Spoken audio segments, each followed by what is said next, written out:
Salam Malaysia Madani，大家好，欢迎收看 Nabalu News 新闻，我叫 Beverly Anastasia Lim。APCO mengemukakan beberapa syaur untuk memperkasakan institusi Mahkamah Anak Negeri. Pertubuhan Kinabalu Progresif Bersatu APCO mengemukakan syaur supaya pengajian diploma Undang-Undang Anak Negeri diperkenalkan dan harus ada jawatan tetap Mahkamah Anak Negeri seperti Mahkamah Sivil dan Syariah. Presidennya Datuk Iwan Benedict berkata, ini penting bagi memperkasakan institusi Mahkamah Anak Negeri agar setaraf dengan Mahkamah Sivil dan Syariah. Semasa Malaysia ini ditubuhkan pada 1963, ada beberapa tuntutan yang dikemukakan oleh masyarakat anak negeri. Satunya adalah supaya ahli-wal tanah dan juga ahli-wal adat mesti dihormatkan oleh kerajaan persekutuan. Dan pendirian saya selama ini adalah ianya tidak harus kekal di atas batu sumpah peringatan Hari Malaysia saja. Ianya mesti dikembangkan, mesti diperkasakan. Jadi bagaimana kita harus memperkasakan institusi latihan Mahkamah Anak Negeri ataupun Mahkamah Anak Negeri itu sendiri harus diangkat tarafnya sama seperti taraf Mahkamah Syariah dan juga Mahkamah Sivil di negara ini. Beliau berkata demikian ketika ditemui pemberita selepas merasmikan majlis penutupan kursus transformasi kepimpinan Ketua-Ketua Kampung Cemerlang Siri 8 tahun 2023 Daerah Penampang di Dewan Kuliah Institusi Latihan Mahkamah Anak Negeri Ilman di Penampang pada Rabu. Iwan berkata bagi merealisasikan cadangan memperkenalkan pengajian diploma Undang-Undang Anak Negeri, partinya bersedia mengemukakan input dan modul pengajian yang dicadangkan kepada Jabatan Hal Ehwal Anak Negeri dan Ilman. Dan saya tahu ianya melibatkan proses perbincangan yang sudah pasti memakan masa, tetapi wawasan itu harus kekal begitu, yaitu Mahkamah Anak Negeri mesti sama tarafnya dengan Mahkamah Sivil dan Mahkamah Syariah yang ada di Malaysia. Itu cara kita menghormati, cara untuk kita menghargai tuntutan. Karena tanpa masyarakat anak negeri yang menyokong penubuhan Malaysia, tak mungkin akan ada negara Malaysia pada hari ini. Dari segi pentauliahan kepada ketua-ketua adat, Iwan berkata, APCO mencadangkan supaya ada jumlah minimum yang perlu dilatih sekurang-kurangnya sehingga ke peringkat pengajian diploma berkaitan Mahkamah Anak Negeri. Satu daerah contohnya, kalau ada 10 orang ketua anak negeri di daerah itu, 7-8 orang masih boleh dilantik secara politik yang ada penggalnya. Tetapi seorang atau 2 orang itu harus kekal sehingga tempoh persaraan sama seperti penjawat di Mahkamah Syariah, penjawat di Mahkamah Sivil. Yang mana akan ada tempoh umur persaraan mereka, hakim-hakim ini. Nah, ini yang pasti saya akan kemukakan kepada pimpinan kerajaan negeri dan rakan-rakan pimpinan di kerajaan persekutuan, karena saya melihat ini cara kerajaan negeri mengiktiraf Mahkamah Anak Negeri ini. Mengenai pembinaan Mahkamah Anak Negeri dalam rancangan Malaysia ke-13 RMK-13, Iwan yang juga Menteri Pembangunan Usahawan dan Koperasi berkata, ia harus terus menjadi input kerajaan negeri dan unit perancangan ekonomi negeri Sabah untuk diangkat ke Kementerian Ekonomi supaya dapat dimasukkan dalam RMK-13.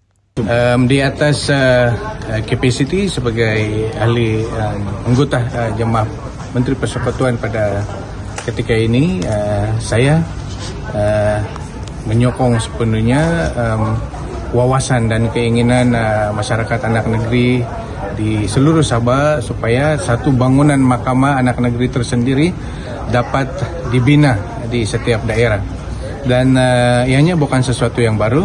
Dalam RMK 12 ini beberapa bangunan mahkamah telah dibina di beberapa daerah dan kita mahu ianya diteruskan dalam RMK 13. Beliau berkata pembinaan bangunan Mahkamah Anak Negeri di daerah-daerah yang belum mempunyai bangunan itu harus diteruskan. Tindakan pihak berwajib menyelesaikan masalah air di Taman Penampang dipantau Pejabat Khidmat Parlimen Penampang. Pejabat Khidmat Parlimen Penampang akan memantau tindakan pihak berwajib menyelesaikan masalah bekalan air di Taman Penampang. Ahli Parlimen Penampang, Datuk Iwan Benedict berkata ini berikutan aduan masalah bekalan air di kawasan perumahan Taman Suria dan Taman Penampang.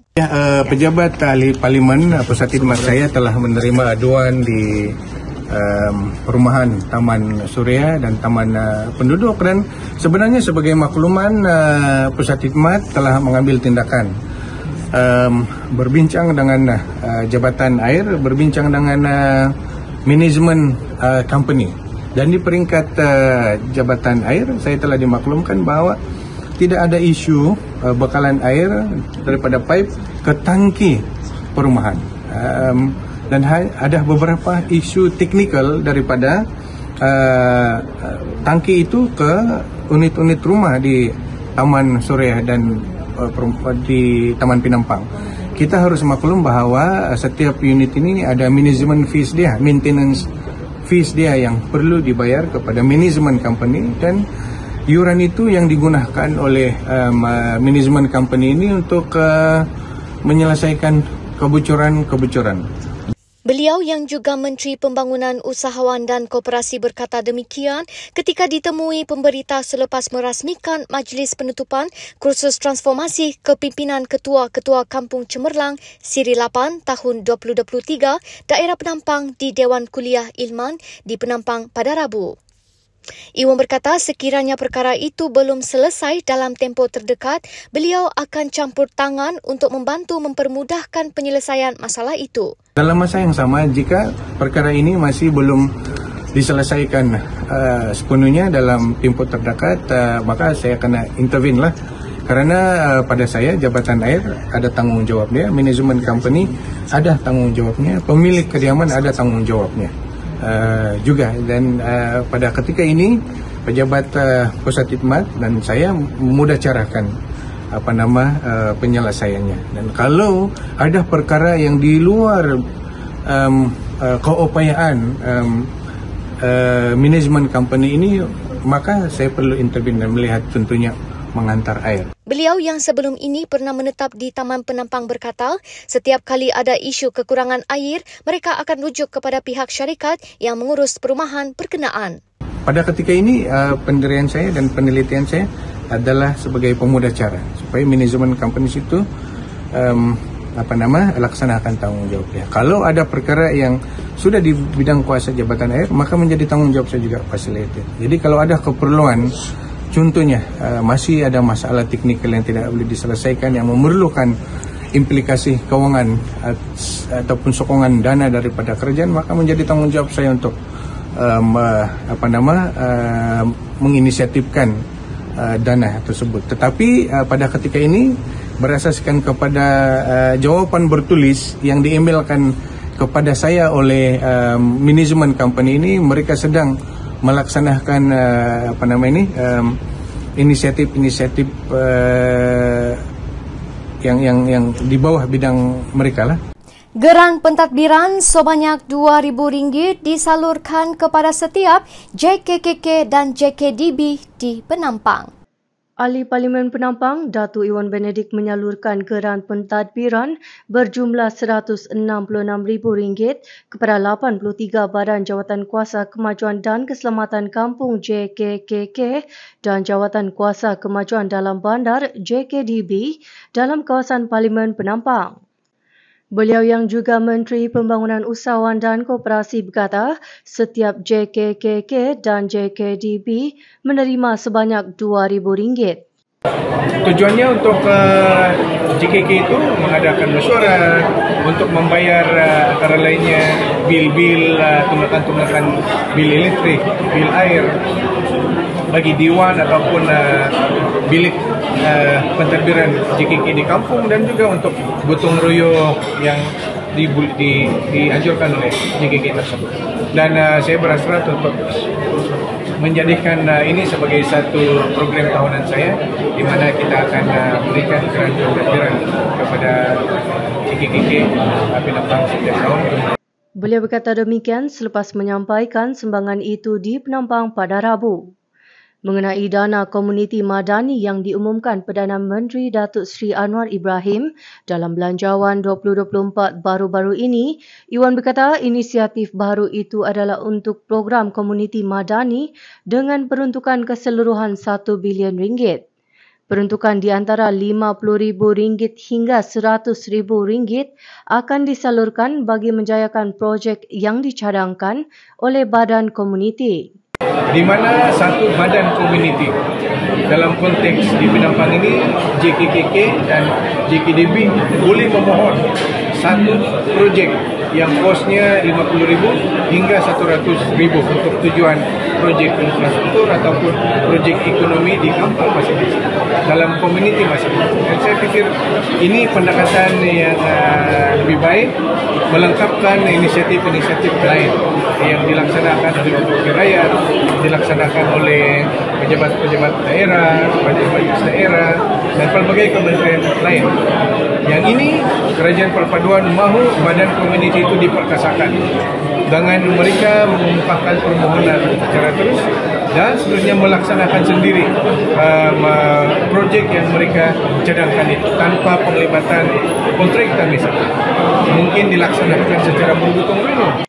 Beliau berkata Kerajaan Perpaduan mahu badan komuniti itu diperkasakan dengan memberi tumpuan kepada permohonan terus dan melaksanakan sendiri projek yang dicadangkan mengikut kaedah yang diputuskan oleh badan komuniti itu sendiri, katanya. Iwan berkata bagi memberi kefahaman kepada badan-badan JKKK dan JKDB, khususnya kawasan Kedamaian dan Penampang, beliau akan menjemput pihak ICU Jabatan Perdana Menteri atau Kementerian Ekonomi yang bertanggungjawab untuk melaksanakan program ekonomi madani bagi memberikan penjelasan lebih lanjut. Mengenai peranan pengerusi JKKK, Iwan berkata JKKK mempunyai tanggungjawab besar dalam pentadbiran sesebuah kampung. Mereka lah kabinet di peringkat kampung. Mereka perlu menyalurkan maklumat daripada kerajaan kepada rakyat di kampung masing-masing dan juga menjadi pemudacara, perantara di antara rakyat di kampung mereka dengan wakil-wakil rakyat seperti saya dan Suhaimi Jani, dan juga menjadi perantara di antara kampung dengan jabatan-jabatan kerajaan, majlis daerah, pejabat daerah, agensi-agensi kerajaan, dan itu sebabnya tanggungjawab mereka ini bukan mudah. Tanggungjawab yang besar walaupun di peringkat kampung, termasuklah untuk memantau pelaksanaan projek-projek yang dibawa masuk melalui sumber peruntukan yang pelbagai. Ada sumbernya daripada peruntukan wakil rakyat, ada sumbernya datang daripada kementerian lain, jabatan kerajaan lain, mungkin ada juga CSR daripada badan-badan korporat. Badan JKK perlu memantau pelaksanaannya untuk mengilat ketirisan, untuk mengilat pertindihan, untuk mengilat salah paham yang mungkin wujud dalam komuniti itu. Datuk Iwan Benedict mempengerusikan mesyuarat membincangkan pelantikan ketua-ketua adat di Penampang. Ahli Parlimen Penampang, Datuk Iwan Benedict mempengerusikan mesyuarat ketua-ketua parti penyokong kerajaan negeri bagi membincangkan pelantikan ketua-ketua adat di kawasan Penampang. Beliau yang juga Presiden Pertubuhan Kinabalu Progresif Bersatu APKO mendengar pandangan dan cadangan daripada semua ketua parti dalam mesyuarat itu bagi memastikan pelantikan ketua adat dilaksanakan mengikut kaedah perbincangan agar setiap parti dapat memainkan peranannya secara kolektif. Menurut Iwan, beliau bersetuju supaya semua parti yang menyokong kerajaan harus mempunyai peranan dalam pelantikan politik akar umbi termasuk di Mahkamah Adat Negeri. Katanya, pelantikan itu harus dilaksanakan secara kolektif dan sepatutnya menterjemahkan semangat kerjasama dan perkongsian kuasa antara Gabungan Rakyat Sabah GRS dan Pakatan Harapan PH. Iwan berkata demikian selepas mesyuarat itu di Hotel The Ark di Penampang pada Rabu. Iwan yang juga Menteri Pembangunan Usahawan dan Koperasi berkata mesyuarat juga bersetuju dengan keperluan penambahan jawatan ketua daerah, ketua anak negeri, wakil ketua anak negeri, ketua kampung dan Kapiten Cina. Ia berikutan pertambahan populasi, penambahan Badan Jawatankuasa Kemajuan dan Keselamatan Kampung JKKK serta penaiktarafan Majlis Daerah kepada Majlis Perbandaran. Katanya, beliau akan menyusuli keputusan mesyuarat ini dengan pimpinan kerajaan negeri serta kementerian dan jabatan yang berkaitan sebelum beliau memanggil mesyuarat yang seterusnya berhubung pengisian ke semua jawatan ketua adat di Penampang. Turut hadir Ahli Dewan Undangan Negeri Adun Kepayan, Janila Simbang, Senata Datuk John Ambrose, Ketua APKO Penampang Datuk Donald Mujuntin, serta Ketua-Ketua Bahagian Parti PGRS, STAR, PBS, PKR, SAPP dan PBRS. Pakatan Harapan Sabah perlu mengekalkan kuasa autonomi sepenuhnya dalam menentukan hala tuju parti gabungannya. Pergerakan Pemuda APKO menuntut agar Pakatan Harapan PH Sabah mengekalkan kuasa autonomi sepenuhnya dalam menentukan hala tuju parti-parti gabungan PH Sabah. Autonomi berkenaan bukan saja perlu dikekalkan tetapi terus diperkasakan dari semasa ke semasa. Ketua Pemuda APKO Pusat, Felix Joseph Saang berkata, penurunan kuasa kepada pimpinan PH negeri dalam menentukan hala tujunya amat wajar seperti disarankan Presiden Parti APKO, Datuk Ewan Benedict. Katanya, perkara itu perlu diteruskan bagi memastikan segala perancangan atau strategi sampai kepada sasaran perjuangan. Felix berkata, Pemuda APKO menyokong penuh agar PH diberikan kuasa autonomi dalam menentukan hala tuju di Sabah. Ini kerana kita lebih memahami dan lebih mengetahui keadaan serta situasi sebenar di Sabah. Beliau berkata demikian ketika ditemui selepas mempengerusikan mesyuarat Exco Pemuda APKO Pusat di Ibu Pejabat APKO. Felix berkata, pada pilihan raya umum lalu, PH Sabah diberikan autonomi atau kuasa untuk menentukan strategi calon-calon dan agihan kawasan atau kerusi. Justru itu katanya, ia perlu diteruskan dengan diberi kuasa sepenuhnya dalam menentukan hala tuju politik di Sabah. Apa yang penting katanya, PH Sabah akan memberikan sokongan penuh yang tidak berbelah bahagi kepada kerajaan perpaduan yang diterajui oleh PH itu sendiri. Dalam perkembangan lain, Felix berkata, pimpinan kerajaan negeri yang diterajui Gabungan Rakyat Sabah GRS harus berlaku adil dari segi agihan jawatan dan peruntukan di setiap kawasan. Beliau mengakui APKO hanya mempunyai satu kerusi Dewan Undangan Negeri DUN buat masa ini. Namun, perlu diingat tanpa sokongan DUN Kadamaian ketika GRS bergolak, segala kemungkinan boleh berlaku kepada kerajaan GRS ketika itu, tegasnya. Felix berkata, sekiranya wakil rakyat dari APKO boleh melaksanakan agihan jawatan, beliau tidak melihat mengapa ia tidak boleh dilakukan GRS.